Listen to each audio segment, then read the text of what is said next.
भले ही 2025 के विधानसभा चुनाव की घोषणा नहीं हुई है, उसके बावजूद भी बिहार में विधानसभा चुनाव 2025 के लिए तैयारियों का दौर जारी है। लेकिन इसी बीच सबसे बड़ी खबर आ रही है कि क्या तेजस्वी यादव के साथ नीतीश कुमार का 2025 के लिए डील फाइनल हो गया है, सबसे बड़ा सवाल है।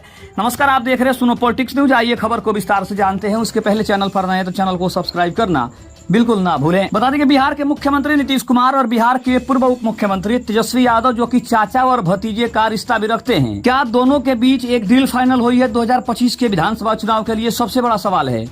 आपको बता दें कि नीतीश कुमार पिछले कुछ दिन पहले ही तेजस्वी यादव से मिलने पहुंचे थे, जहां पे इस बात की चर्चा होने लगी थी कि क्या 2025 के विधानसभा चुनाव से पहले बिहार की राजनीति में एक बार फिर से कोई बड़ा बदलाव देखने को मिल सकता है। भी सवाल चल रहे हैं, जवाब का इंतजार है, लेकिन नीतीश कुमार ने अभी तक इसके ऊपर कुछ कहा नहीं है। लेकिन तेजस्वी यादव और महागठबंधन की तरफ से बार बार ये इशारा किया जा रहा है कि आखिर नीतीश कुमार को महागठबंधन के साथ नहीं जाना है, तो फिर बार बार ये बातें वो क्यों बोल रहे हैं कि उन्हें आरजेडी में नहीं जाना, वापस आरजेडी में जाकर उन्होंने गलती कर दी। इसका मतलब ये है कि 2020 के चुनाव में, या फिर बात करें 2024 के लोकसभा चुनाव में, उसके पहले भी नीतीश कुमार ने काफी बातें कही थी।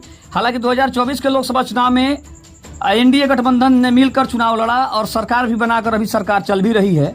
लेकिन बात करें अगर विधानसभा चुनाव की, तो चाहे वो 2020 का विधानसभा चुनाव हो या फिर 2025 का विधानसभा चुनाव होने वाला हो, दोनों के बीच में काफी कॉमन चीजें हैं जो सामने आ रही है। क्योंकि जिस तरह से 2020 के चुनाव में चिराग पासवान को कहीं ना कहीं कमजोर करने की कोशिश की गई थी, तो क्या उसी का हिस्सा 2025 में भी होने वाला है?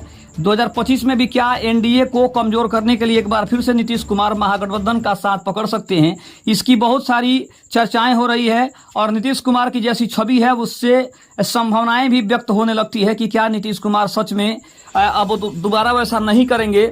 क्योंकि जिस तरह से उन्होंने जेपी नड्डा से भी हालांकि उन्होंने कहा है कि वो किसी भी कीमत पर अब आरजेडी के साथ नहीं जाएंगे। 2 बार वो आरजेडी के साथ गए, जो कि उनकी सबसे बड़ी भूल थी और उस भूल को दोबारा दोहराना नहीं चाहते हैं। उन्होंने साफ तौर पे कहा कि वो जब तक हैं, जब तक वो राजनीति में हैं, तब तक वो एनडीए के साथी बन रहकर बिहार में शासन करेंगे, बिहार में मुख्यमंत्री का पद संभालेंगे, बिहार के विकास को और ज्यादा चुस्त और तंदुरुस्त करेंगे। लेकिन सवाल ये भी उठ रहा है कि क्या नीतीश कुमार अपनी बातों पर कायम रहने वाले नेता हैं? क्या वो अपनी बातों पर कायम रहेंगे? हालांकि जेपी नड्डा से भी जब उनकी मुलाकात हुई तो उनसे भी उन्होंने कहा कि अब दोबारा आरजेडी में जाने का कोई सवाल नहीं उठ रहा है। नीतीश कुमार और तेजस्वी यादव की मुलाकात कोई अचानक नहीं हुई थी, हो सकता था ऐसा लग रहा हो, लेकिन ये पहले भी तय था। ये किसी खास मकसद से मिलने का बहाना जरूर हो सकता है, इस बात से इनकार भी नहीं किया जा सकता था।